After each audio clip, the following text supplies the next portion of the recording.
For a long time, I've been telling you that Donald Trump and Joe Biden marked the end of an era. They certainly marked the end of the Reagan era. The ideas that Reagan had, which were brilliant ideas, may not be the ideas we need now. Things have changed. Everything has changed. The internet has changed everything, and it has marked the end, I think, of the American century. If we don't come up with new ideas, fresh ideas to deal with this new world that we are now in with the internet and with so much other technology, we're not going to dominate the last century as we dominated the 20th century. I do believe that's possible, but it may not happen, and that period is over, and change is coming.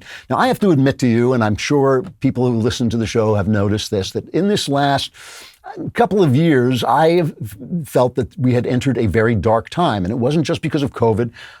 It was the insane overreaction to COVID, the lockdown, the fascistic behavior of our governors in Michigan and New York, California, the complete disregard for the hypocrisy of forcing the little people to wear masks and show vaccination cards while they themselves, while the leaders went around unmasked and met their friends in expensive restaurants, happened again and again and again.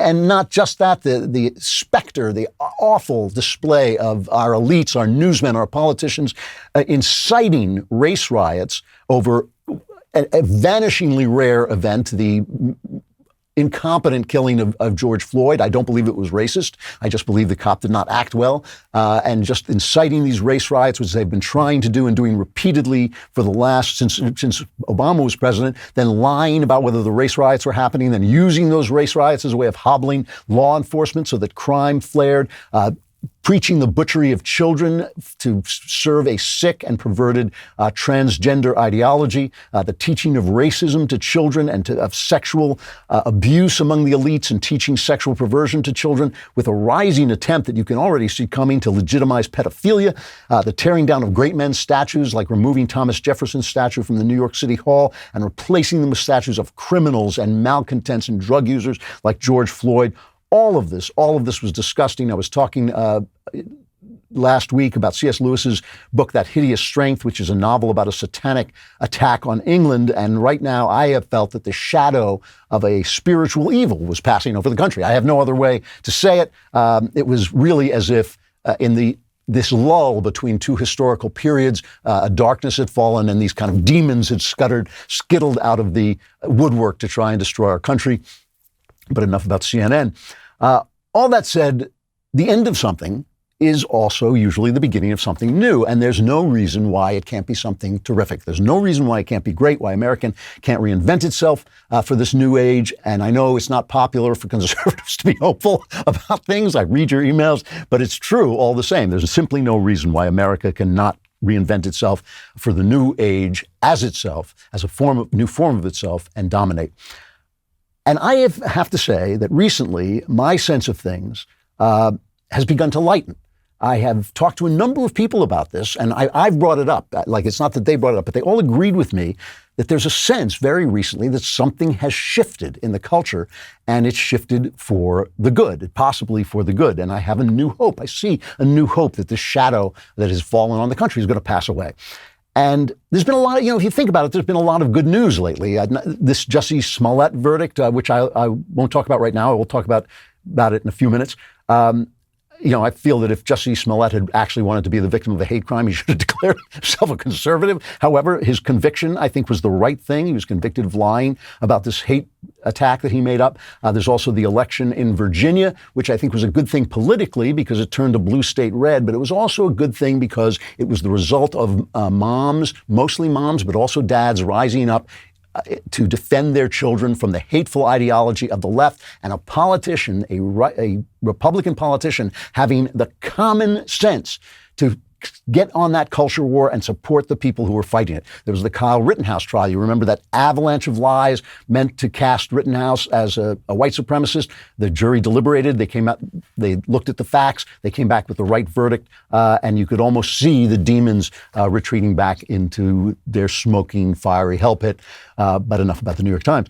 But I think the most important event, I think the event that spurred this sense that something good has happened or is happening or might happen in the culture was Dobbs versus Jackson Women's Health Organization, the Mississippi law restricting abortion to 15 weeks that could possibly, I know this is a long shot, I understand that, but it could possibly lead to the overturning of Roe v. Wade. That would take enormous guts on the part of the Supreme Court, especially being led by the womanish John Roberts, who never wants to do anything that's going to cause any controversy.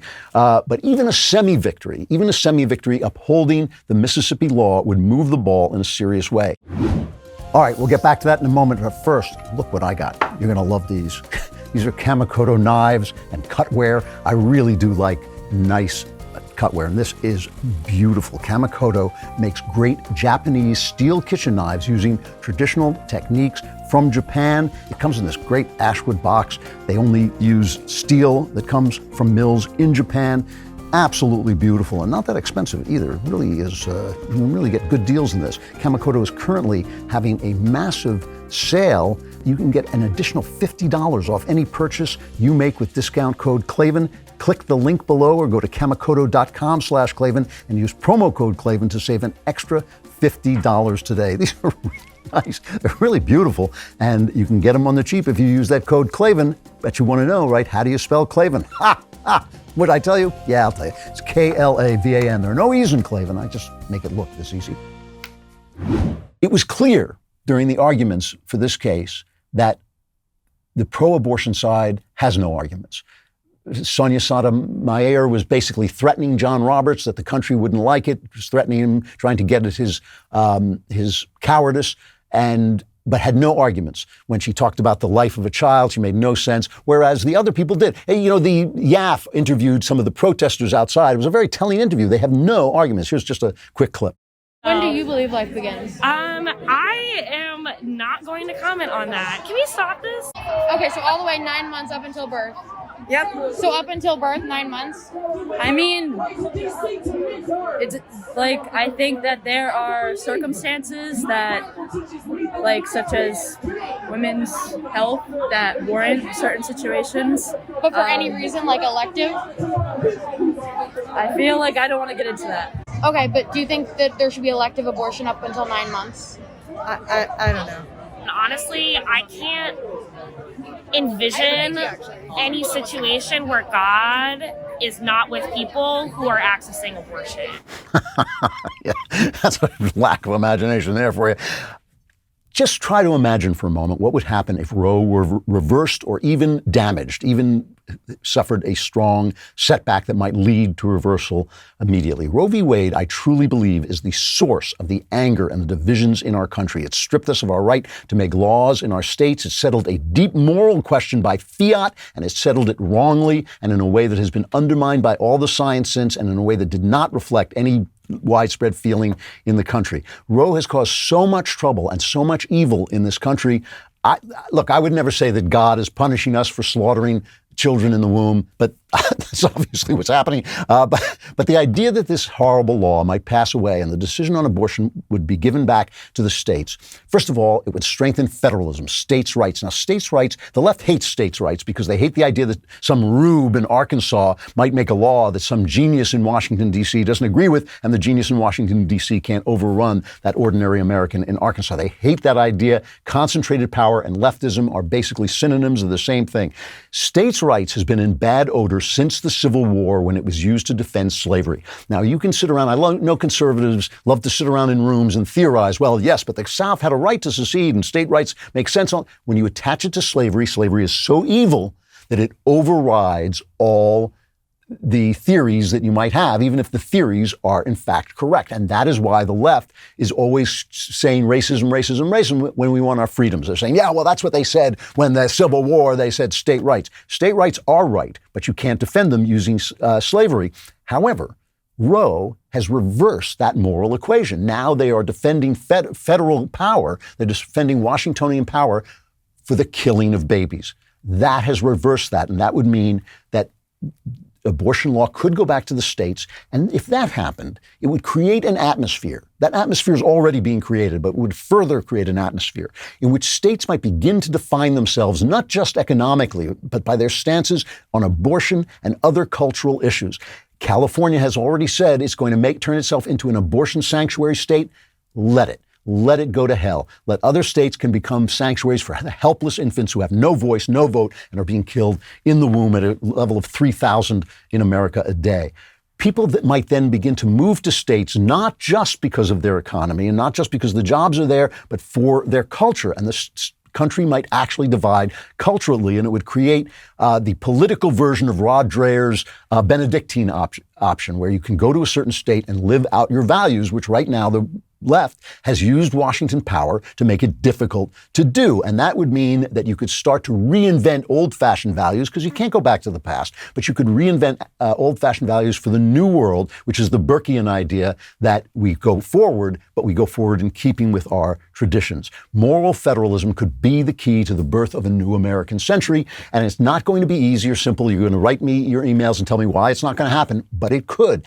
And I still feel right now that this is a moment when something is shifting in that direction. The Smollett jurors, the voters in Virginia, the jurors in the Rittenhouse trial, some of the justices on the Supreme Court, hopefully a majority of them, they have all lit a little fire. They have shifted that shadow of darkness. God is not mocked. The angels were only waiting. This could be the moment of change and the beginning of that new American century that we've been waiting for and which I've been predicting. If you want to wallow in more Klavan-y goodness, subscribe, give us a like. Also go to Apple Podcasts and subscribe to The Andrew Klavan Show.